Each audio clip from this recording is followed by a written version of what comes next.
Bonjour tout le monde, arrêtez tout ce que vous faites, la Terre vient de nouveau de trembler au Paris Saint-Germain et comme le disait un célèbre philosophe... Parce que, je sais pas comment vous dire, c'est systématiquement débile, mais c'est toujours inattendu. Inattendu parce que si vous ne l'aviez pas suivi, le PSG a lancé sa campagne de réabonnement pour la saison 2023-2024, une campagne de réabonnement tournée autour de Kylian Mbappé qui prend la parole. Pour commencer, je vais vous mettre la vidéo pour que vous ayez un petit peu de contexte. Donc je vous mettrai des images fixes parce que je n'ai pas les droits pour la vidéo et ce serait quand même bête que vous passiez à côté de cette information et à côté de ce drama à cause d'une question de droit d'auteur. Donc je vous la montre et je vous explique en quoi c'est problématique. Nous amène une force supplémentaire pour mener nos batailles.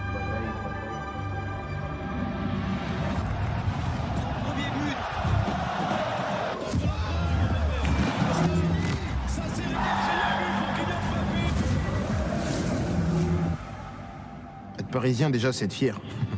C'est être fier de ce qu'on est, de ce qu'on représente. Fier d'être ambitieux, fier de vouloir faire des choses. Kylian Mbappé, du haut de ses 102 millions d'abonnés, qui maîtrise parfaitement sa communication et qui sait aisément se faire aimer en équipe de France ou avec le PSG, vient de nous dire ceci. Je viens de prendre part au visionnage de la campagne de réabonnement du club pour la saison 2023-2024.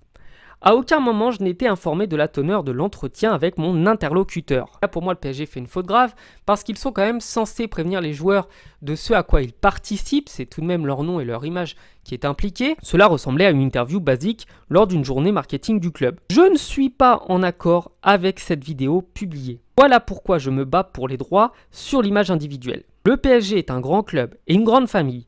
Mais il n'est surtout pas le Kylian Saint-Germain. Et cette campagne a dérangé Kylian Mbappé pour une raison toute simple, c'est que à aucun moment dans cette vidéo on entend parler un autre joueur, un joueur cadre, un joueur ancien, un joueur tel que, je ne sais pas, Marquinhos ou Marco Verratti, qui sont véritablement le projet parisien. On entend parler que Kylian Mbappé pendant 1 minute 20. On ne voit que des actions de Kylian Mbappé, on ne voit que Kylian Mbappé célébrer des buts et toutes ces choses-là.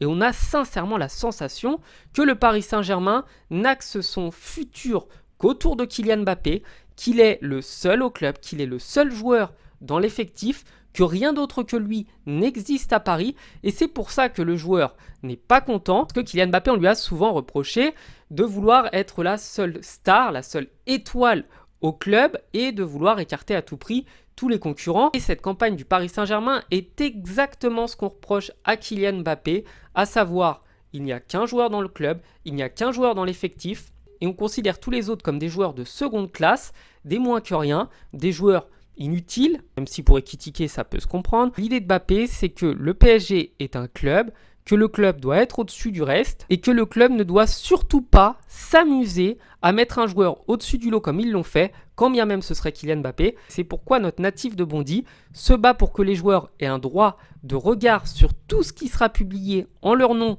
ou avec leur image ou avec leur photo ou autre, afin que les joueurs puissent décider eux-mêmes si leur nom doit être collé à une campagne de marketing ou à toute chose liée au club.